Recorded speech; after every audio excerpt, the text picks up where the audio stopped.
नमस्कार विद्यार्थी मित्रांनो. तर आपल्याला माहिती आहे DMER फार्मासिस्टची एक्झामची भरती आलेली आहे आणि आपण सर्वांनी फॉर्म भरलेले आहे आणि तेच परीक्षा आता होणारच आहे. तर त्यासाठी आपल्याला खूप तातडीनं आता चांगला अभ्यास करण्याची गरज आहे आणि त्यासाठी फार्मास्युटिकल ज्युरिस्प्रुडन्स हा खूप इम्पॉर्टंट सब्जेक्ट होऊन जातो, कारण की रिसेंट एक्झाम्समध्ये आपण पाहिलेलं आहे, यावर खूप सारे प्रश्न आलेले आहेत. तर आपण घेऊन आलेलो आहोत काही इम्पॉर्टंट प्रश्न या फार्मास्युटिकल ज्युरिस्प्रुडन्सबद्दल. तर त्यासाठी आपण पहिला प्रश्न घेऊ. Under the drug and cosmetic act which schedule covers antibiotics that can be sold only on prescription? Option A schedule H, option B schedule G, option C schedule K, option D schedule M. तर याचं correct answer आहे option A, that is schedule H. Schedule H. आता याचं आपल्याला काय बघायचं आहे? Explanation. याचं आपण बघूयात एक्सप्लेनेशन. तर एक्सप्लेनेशन आहे की शेड्यूल एचचे जे ड्रग्स असते ते include in certain potent antibiotics. त्याच्यातून काय असते, सर्टन पोटेंट अँटीबायोटिक्स इन्क्लूड असते, म्हणून त्यासाठी काय केलं जाते, ते नाही का व्हॅलिड प्रिस्क्रिप्शनवरच सेल केलं जाते. त्याच्यानंतर क्वेश्चन सेकंड येते, तर which body of India is responsible for recognition of qualification and standard. तर क्वालिफिकेशन अँड स्टँडर्ड म्हणजे आपल्या फार्मसीचं एज्युकेशन किंवा क्वालिफिकेशन किंवा स्टँडर्ड नाही का रिकग्नाईज करण्यासाठी कोणची काउन्सिल किंवा कोणचं जे ऑर्गनायझेशन आहे ते बघते. तर option A pharmacy council of India, option B medical council of India, option C central drug standard control organisation, option D food safety and standard authorisation. तर याचं करेक्ट आन्सर आहे फार्मसी कंट्रोल इंडिया. याचं बघा explanation बघा. Pharmacy council of India. Pharmacy council of India एक statutory body आहे. ती काय responsible for regulating pharmacy education, फार्मसीचं एज्युकेशन आणि प्रोफेशन ॲट नॅशनल लेवलवर रेग्युलेट करण्यासाठी फार्मसी एज्युकेशन काउन्सिल इंडिया आहे. ठीक आहे. त्यानंतर आपण येऊ थर्ड क्वेश्चनवर. तर या थर्ड क्वेश्चनमध्ये बघा, what is recommended for storage temperature in most of the vaccine and biologics. हे पण खूप इम्पॉर्टंट क्वेश्चन आहे. असा पण प्रश्न आपल्याला विचारू शकते. Option A 2 to 8 degree C, option B -20 degree C, option C room temperature 25 degree C, option D 30 degree C. तर आपल्याला याचं करेक्ट उत्तर माहिती आहे 2 to 8 degree C. 2 to 8 degree C हे काय असते, कोल्ड टेम्परेचर असते, कोल्ड टेम्परेचर. आणि 8 degree C to 25 degree C म्हणलं तर कूल टेम्परेचर असते. आणि रूम टेम्परेचर काय असते, 25 degree C to 30 degree C. आणि 30 डिग्री सीच्या वर जर ठेवलं असते तर ते वॉर्म कंडिशन असते, म्हणजे एक्स्ट्रीम वॉर्म कंडिशन. तर त्यासाठी याचं एक्सप्लेनेशन बघा. Most of the vaccine biologic are stored in cold chain, that is 2 to 8 degree C to maintain potency. त्यांची नाही का पोटेन्सी, त्याचे जे थेरॉपेटिक व्हॅल्यू आहे ते मेंटेन राहण्यासाठी ते कोल्डमध्ये ठेवलं जाते, कोल्ड चेनमध्ये ठेवलं जाते 2 to 8 डिग्री सी. ठीक आहे. त्यानंतर आपला चौथा क्वेश्चन आहे, under the narcotic drugs and psychotropic act substances which of the following is included. तर option A morphine, option B paracetamol, option C atorvastatin and option D metformin. तर आपल्याला माहिती आहे खालचे जे 3 ड्रग दिसत आहे, हे तिन्ही ड्रग नाही का आपल्याला मार्केटमध्ये किंवा मेडिकल शॉप्समध्ये आपल्याला अवेलेबल आहे. पण हा जे मॉर्फिन जे आहे ते मॉर्फिन नाही का, हा मॉर्फिन आपल्याला सहसा भेटतच नाही, कारण की हा असते control substance. Narcotic and psychotropic substances ॲक्टमध्ये हा कंट्रोल सबस्टन्स आहे आणि हा एक नार्कोटिक ड्रग आहे, म्हणून हा NDPS ॲक्टमध्ये कंट्रोल्ड आहे. त्यानंतर आपण येऊ फिफ्थ क्वेश्चनवर. याच्यातनी काय असते, in English which of the following communication is best conveying complex technical details in writing. आता खूप सारे कॉम्प्लेक्स डिटेल्स रायटिंग करायचे असते आपल्याला, नाही का समोरच्याला कन्व्हेन्स करायचं असतं कम्युनिकेशनला. तर एकदम डिटेल्स आपण नाही का कसं बोलून तर नाही सांगू शकत ना.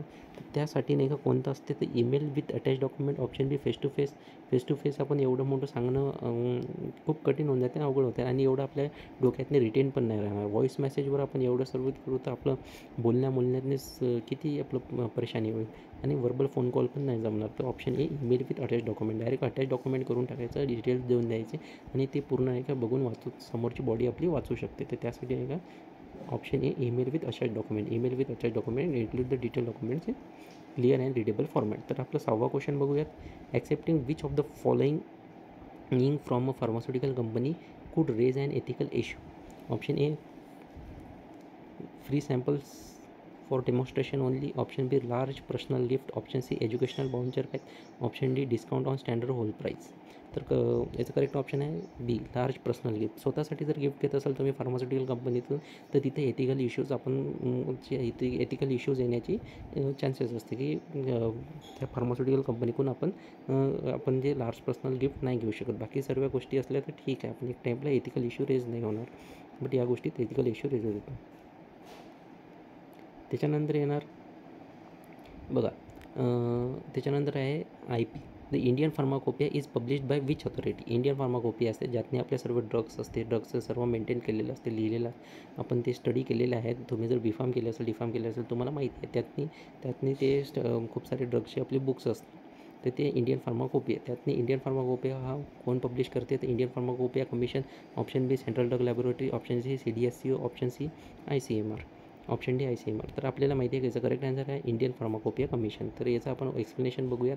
एक्सप्लेनेशन बघा, the Indian pharmacopoeia commission prepares and publish IP standards of drugs in India. त्यानंतर येऊ 8व्या क्वेश्चनवर. तर 8व्या क्वेश्चनचं बघा, which record maintain a pharmacist maintain which dispensing schedule X drugs. आता schedule X drugs, option A written prescription written copy, option B verbal record in pharmacy log, option C no special record required, option D online upload to CDSCO. तर यातने जे असते तर option A written prescription written copy हे नाही का maintain करायला पाहिजे आपल्या फार्मासिस्टने. आणि एक्सप्लेनेशन काय असतं, शेड्यूल एक्स ड्रगमध्ये कसे असते तर स्ट्रिक्टली रेग्युलेटेड ड्रग्स असते शेड्यूल एक्समध्ये. त्याच्यामुळे नाही का फार्मासिस्टला नाही का हे जे प्रिस्क्रिप्शनचे रेकॉर्ड असते कॉपी असते ते मेंटेन करावंच लागतं. त्याच्यानंतर इथे 9वा क्वेश्चन. तर 9th क्वेश्चनमध्ये आपण बघू, which is the best practice for managing inventory in high use pharmacy. High use फार्मसीमध्ये नाही का जे नाही का खूप म्हणजे खूप लगातार तिथं नाही का पेशंट येत राहतात, त्यासाठी खूप कोणती बेस्ट प्रॅक्टिस आपण करू शकतो. First expire first out, last in last out, random dispensing first in first out.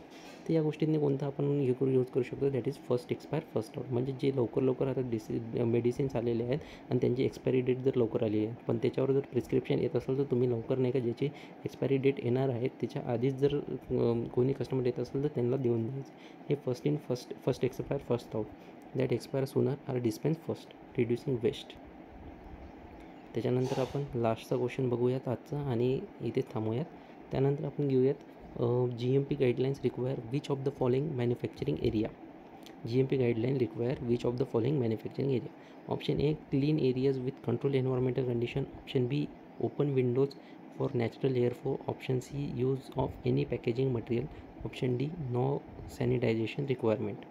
तर याचा करेक्ट आन्सर आहे clean areas with control environmental condition. हे GMP guidelines require for manufacturing area. Manufacturing area कसं असलं पाहिजे, क्लीन असलं पाहिजे, with control environment condition असलं पाहिजे. क्लीन जर environment to ensure the product safety, की आपण जे मॅन्युफॅक्चर करत आहोत प्रोडक्ट हे सेफ्टी असलेलं पाहिजे, त्यासाठी हे असते. तर हे बघू शकता तुम्ही. अजूनही खूप सारे प्रश्न आहेत, तर हे आपण पुढचे 10 प्रश्न आपण सेकंड पार्टमध्ये देणार आहोत. तर तुम्हाला व्हिडिओ आवडला असेल तर लाईक करा, शेअर करा आणि नक्कीच हे क्वेश्चन तुम्हाला खूप इम्पॉर्टंट राहतील. असेच क्वेश्चन तुम्हाला एक्झाममध्ये बघायला मिळतील.